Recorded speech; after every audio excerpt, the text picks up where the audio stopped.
Hi, I'm Lance Hendricks and you're watching Bryan Lomax Movie Talk. Don't turn it off.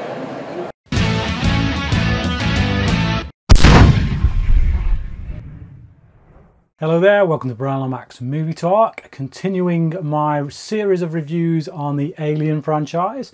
We're going with James Cameron's 1986 sequel, which quite frankly is a gold standard of sequels, of movie sequels. Something that James Cameron apparently is very good at. Obviously he did Terminator 2 as well, which is another gold standard of sequels, which bodes well for Avatar. But yeah, Aliens.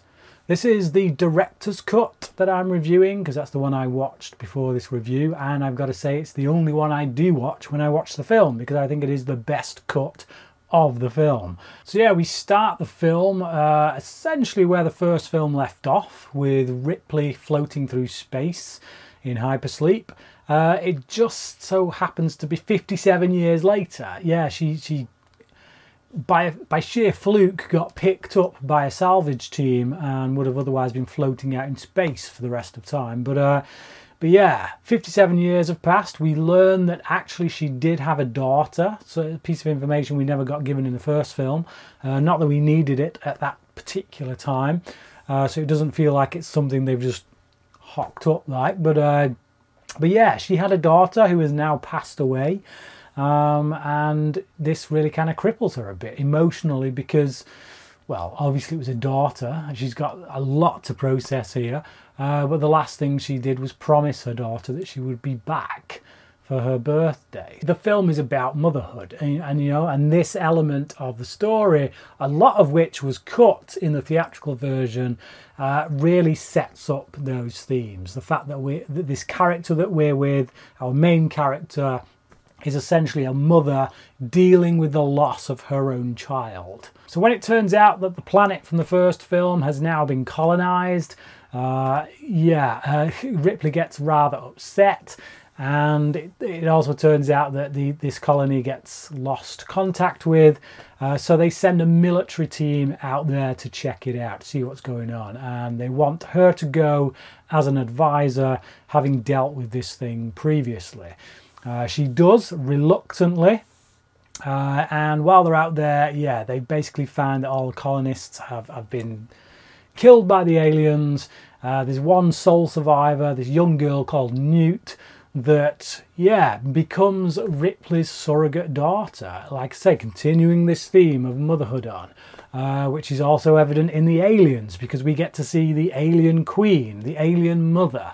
You know, the film in its climax becomes mother against mother, both trying to protect their children. It's because of these themes and the way in which they're dealt with perfectly by Cameron that, for me, sets this film above the first one. I love the original. I gave it 5 stars. I think it's an absolute classic. I understand why people might prefer it if they are more inclined to go with a slow burn kind of slasher horror type movie. For me, I just love this movie. I think the themes are so well dealt with, and the characters are just so much more fleshed out, I think, here than they were in the first one. This one also goes to all-out war, so like whereas in the first one they were up against just one alien, here they're up against hundreds, maybe even thousands. So yeah, I love just that change. You know, before this sequel, I think the appropriate approach for a sequel would have been to essentially rehash the first film. Let's get another crew, another alien, and just do the same thing.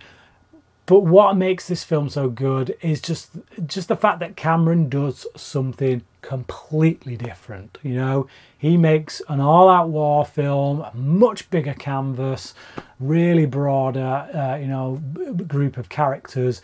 It's so much better as a result. Just like as a sequel, I mean, I don't mean so much better than the original film because, as I say, that's a classic in its own right. But just by other sequel standards, this is just off the charts. Ripley becomes an absolute badass in this one as well. We saw some of that in the end of the first film. You know, that's when she started to become a badass because she fought back. She kicked that alien out of the airlock and, yeah, toasted its ass. But here, yeah, she's going into this situation knowing exactly what they're going to be dealing with. She schools these Marines. She's got a real backbone. The fact that she goes back for Newt, again, hung up on that promise towards her own daughter, which is coming back here. Essentially, she's done the same thing with Newt, so she has to fulfill that promise here to go back and get her.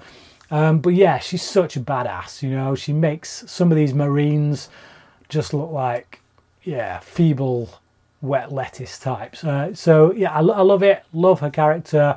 One of the best characters, I think, male or female, in cinema. The effects work improves as well here. We get multiple aliens in this. They don't feel like they have to hide them as much in the shadows as they did with the first one. We get to see them in all their glory more. And like I say, the alien queen is an absolute masterstroke. Just brilliant effects work on her. Just a character in her own right, but really fearsome, and just expanding on that design that was done by Geiger in the first film. Amongst the military crew, we do get a few really memorable characters. Obviously, we get Hicks, who's kind of becomes the guy in charge when the guy in charge gets killed, played by Cameron Regular, Michael Biehn, who I really like when he's working with Cameron. He's obviously done his best work with Cameron when you think about Terminator and whatnot, The Abyss as well. Yeah, really like him here, really like the relationship that develops between him and Ripley. It doesn't go full-on love interest. I said about the first one, I liked that just wasn't, it was a non-event. There was no love interest. Here, we slowly see an affection grow between them. But even when it looks like it's getting maybe a bit too affectionate, yeah, this character throws in the line, don't worry, it doesn't mean we're engaged or anything, So it just, they never push it too far. We don't end the film with the two of them getting hitched or anything. We just, like I say, we see a growing amount of respect between the two. And that's all we need. That's enough. Bill Paxton here as well, an absolutely brilliant form as Hudson.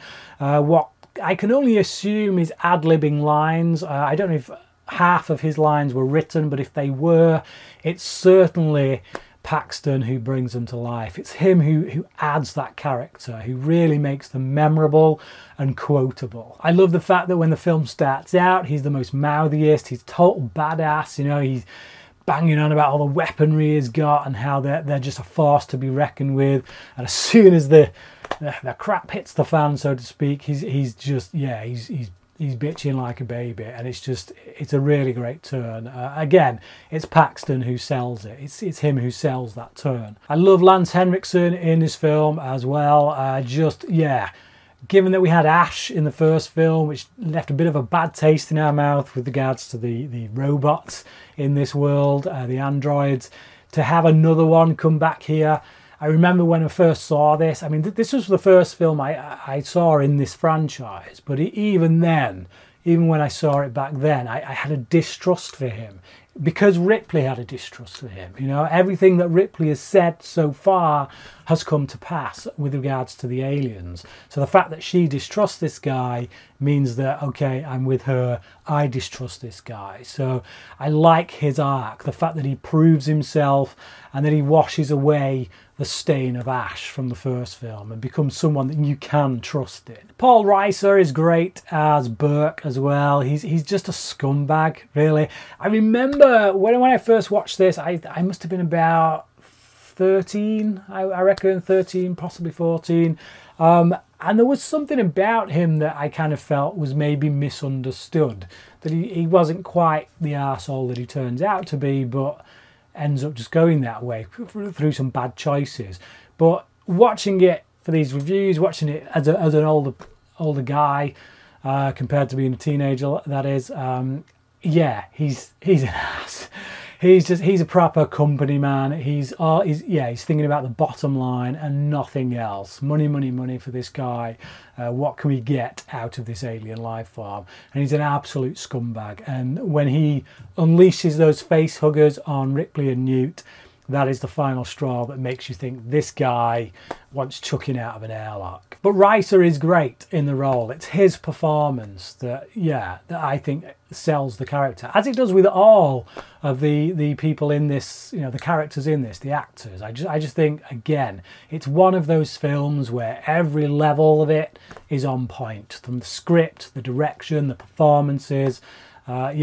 Just brilliant. I love the score to this as well. It builds on the score from the first one. It adds to it. We get a few of the themes from the first one creeping in there, but it also has its own. It has its own identity in that respect, which is good, because I don't think the score from the first film just planted into this one would work, because they're completely different films.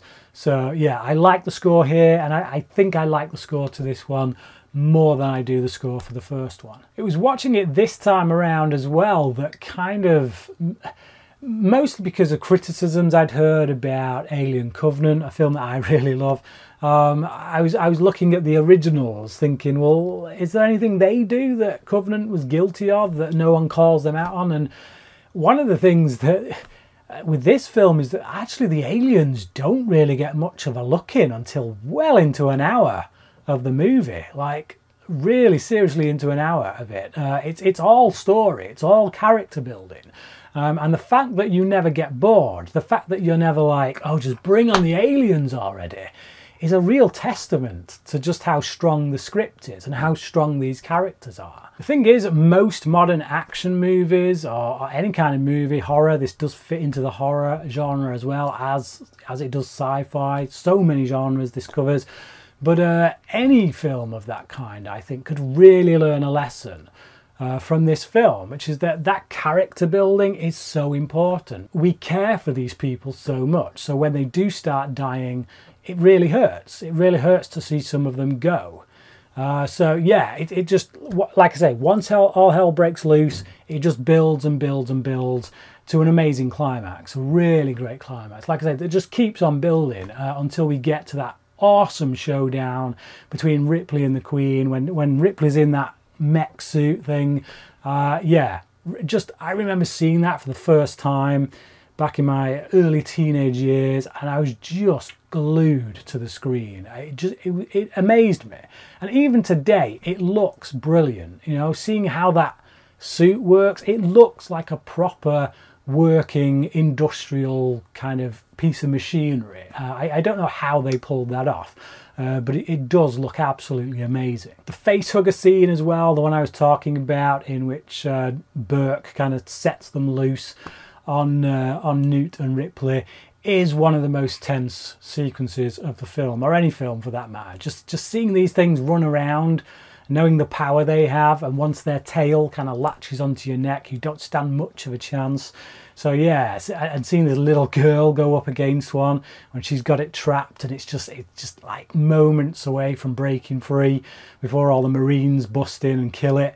It's just, yeah, it's tense. Even now, it's one of, this is something I say a lot about really great films, which is that despite the fact I've seen it so many times, it still produces that emotional response from me where I'm like, oh, come on. I know what's going to happen, and yet still my adrenaline's up.